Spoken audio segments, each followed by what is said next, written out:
good morning. This is a video to talk about how to charge your batteries for a Goose Sky S2.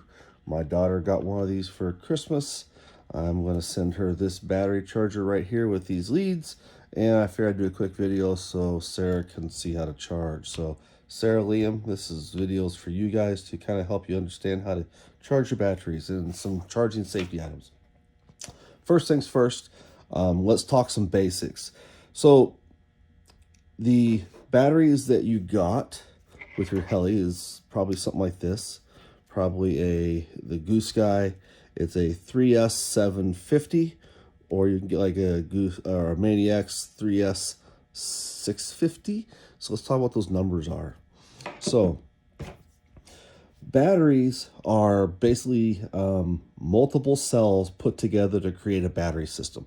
So a battery like this that we say is a 3S battery, it's got 3 cells, so 3 cells. That's what the 3 stands for.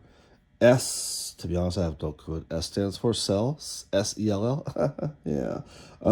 So it's a 3-cell battery. 750 stands for the milliamp hours, which is your battery capacity, like how many gallons in your gas tank. And you'll see numbers on there like a 45C or 70C. That tries to give you an indication of what type of capacity, how many amps it could draw normally. Typically, ignore that for now. It doesn't mean much. For the purpose of what we're talking about here is 3S750. That's what you need to know so that when you either buy a battery for this helicopter for spare, and you go buy something like a ManiaX 3S650, or you buy another Goose Sky 3S750, that's what you need to know, those numbers. Those are what will work on this helicopter. So let's talk about what this means. All right, we're going to go right here. So we charge batteries so that the cell goes to 4.2 volts. So the maximum volts you will charge a cell is 4.2. When you have a 3S battery, that means the maximum voltage you'll charge that battery to is 12.6. 3 times 4.2 to 12.6. So you don't want to overcharge a battery. You will charge to a maximum cell voltage of 4.2. All right. There's a thing we call storage charge. When you're not flying these batteries, you need to put them in a storage charge. Lipo batteries do not like to set fully charged because it tends to put them at risk. So we want to always, when you're done flying, you want to either fly them down to a certain voltage. In other words, do your flight. If you're flying a 4-minute flight, maybe fly a 3.5 to 3-minute flight on your last flight so you can bring your batteries down to about 3.8 volts per cell. So storage charge, and you can either do storage charge on the charger or through flying it, and that's less scientific, less specific, because the charger will take it to the voltage. Helicopter is going to be you having to guess how long to fly. But when you're done and you want to put these batteries in the shelf and make sure they're set and they're safe for the next time you go flying, you want to charge to 11.4. We can show you how to do a storage charge on the charger. The minimum voltage you want these batteries to go to, because unlike other batteries, these batteries cannot be taken all the way down to nothing. If you do, you'll damage the battery. They won't run very well. You can potentially damage them and cause them to catch fire later on when you go to charge them up. Don't be too nervous about them. Just understand that these are dangerous batteries, so we'll talk about charging later on. But you want to never fly below 3.3 volts per cell. So that means you want to stay above 3.3, below 4.2. So you charge to 4.2, you never fly down below 3.3, and you want to store at 3.8. So we've got some different ways of checking this. So one of the ways is with a cell checker. All right. So to work a cell checker, you plug in the balance port in, and you plug the black wired negative with the negative port here. So plug it in, and you can see a balance port will tell you where it's at. So let's talk about what this is telling us here. This is see the 3 up here at the top? That little 3 right there? That's a 3S, so it's telling us the 3S pack. It's currently at 12.03 volts. It is 70% full, so 77% fully charged. If you hit the first button, it'll show you what the cell voltage is. So cell 1S is 4 volts. Cell 2 is 4.007. Cell 3, 4.015. That's what you're looking for, something that's pretty consistent between all 3 cells. All right, so that's how you use the cell checker. Now, I had charged this battery up a little bit yesterday and flew it, just for the purpose of this little lesson here. So a cell checker is how you can check in the field. So when you are flying and you take off and you fly around and you land on timer, say after 5 minutes, you can put this battery on your cell checker and see what you flew it down to. If your 4.5 minute flight only flew to 50%, that means you could fly longer. I typically fly from 100% full, 4.2 volts, down to a level that's about 30%. So I will fly to 30% full. So I'll look, when I get done flying, I'll look at this. If I'm 40%, then I'll think to myself, I have 10% more battery, so I could fly another 20, 30 seconds. And I set my timer accordingly, or I just set my mental clock a little accordingly. But that's how I do this, is I'll fly down to 30% on the battery and charge back up to 100%. All right, so let's talk charging. We never want to charge these batteries and leave them alone. So you don't want to just put them on your charger in your bedroom or your hobby room and then leave the house and go hang out and go to the movies and come back 4 hours later. What you want to do is, when you charge these batteries, you want to have them being charged when you're nearby. So make sure you're home, make sure you keep an eye on them. What you're looking for is, while this battery's charging, is just touch it, make sure it's not getting hot, all right? Make sure it's not swelling. Make sure it's not smoking. Make sure you're not smelling anything or seeing anything. So this battery should charge. It may get a little warm, but I'm talking like touch it and you feel like it's just a slightly elevated. It shouldn't be like coffee cup hot. It should not be hot. It should just be slightly elevated above room temperature if you're charging and you're charging a lot. Now, what do we charge at? So we charge with a charger like this. This charger has some features on it. So first things first is, these are some charge leads that Mike Weatherly put together for you and I, Sarah. So I'll send this to you. So Liam, if you go to make a charge lead, what you want is, you're going to pick up a EC3. I'm going to see the label right there, EC3. This is an EC3 male end. It plugs into the charger on the charge port. This is an XT60 female. This is an XT60 male. They'll plug in. Now, if you build a lead, you don't have to build this piece in here. You could just buy an EC3 that plugs into the charger. And this end right here is an XT30. Probably can't read that, XT30. So all you really need is to go from the EC3 to the XT30, making sure that you go red to red, black to black. Now, right here, you'll see the plus sign and the minus sign. Plus sign, there it is, plus and minus sign there and there. So that tells you how to wire it up. So red is positive, black is negative. So let's plug this thing in here. All right. Now, this here is the balance port. For the purpose of this, I'm not going to talk about what balancing does, but balancing is something that the charger does to make sure all the cells are consistent. Remember when we went through the balance checker a second ago? I put the cell checker on it and hit that button and went to look at the cells. This allows you, this charger will charge all three of these cells evenly and equally. So what we want to do is, you want to take the balance lead, plug it into the balance port on the balance board, plug this into your starter, your lead.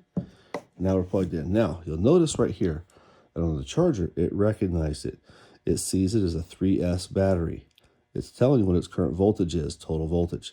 So what we want to do is, we're going to hit the button once. We can take our finger and slide it around here and change the the menu, move around. So we're going to make sure we're saying charge. It is a lipo. Our cell voltage we're going to charge to is 4.2. Our cell count is 3S. And we're going to charge at 2.2 amps. Now, how did I get to 2.2 amps? So we charge at 1C, 2C, or 3C. And what I mean by that is, it's generally accepted that for the longest battery life, you don't want to exceed 3C charge rates, which means how many amps you're pushing. So I did the calculation here for 2C. So 1C is equal to battery capacity divided by 1,000. So if you charged at 1C, that's how many amps you would put in. So you would charge at 0.75 amps. If this battery was at 0 full and you charged at 0.75 amps, 1C, it would take 1 hour to charge this pack. Because you never fly down to empty, you'd in worst case only charge a 30%. Then it would take you, well, you could do that at 60% of 1 hour. So what, 40 minutes-ish? So if you charge at 0.75 amps, it'll take a long time to charge. I always charge at 3C. I've had good luck with my batteries charging at 3C. Other people charge at 2C, but you can choose. You can charge at 2C if you want. The calculation I did is 3C, so 3 times 0.75 is 2.2 amps. So I charge mine at 2.2 amps. That's why you see my charger sit here at 2.2 amps. If you want to charge at 2C, that would be 1.5 amps, right? So in this case, we're going to charge it 3C, 2.2 amps. We'll scroll down, we're going to hit start. When the charger comes up, it gives you this little screen here. Now, while this is charged, let's talk about the charger itself. So there are 2 channels. So if you had leads built up, you could have 2 batteries being charged at the same time. So you would push 1 to select cell 1, charge it. If you had battery connected to cell 2, you could hit cell 2 and do the same thing. Hit the button and tell it to charge. You could move between the cells. Hitting it once brings up both at the same time, so you can see both batteries. Hitting it again goes back to the cell you're on. Now let's look what it's doing here. So while we were talking, it ramped up. So because the charger, we told it to charge, it's now looking at all 3 cells, cell 1, 2, and 3. You can see the current voltage of those 3 cells. It's charging at 2.2 amps, and milliamp hours, that's how many milliamp hours it's put in so far. So while it's pushing amps into this battery, it's filling it. You're at the gas station right now. This is the gas gauge telling you I put in 1 gallon, 2 gallons, 3 gallons, 4 gallons of your 22-gallon tank. That's put in 36 milliamp hours of a 750 milliamp hour battery.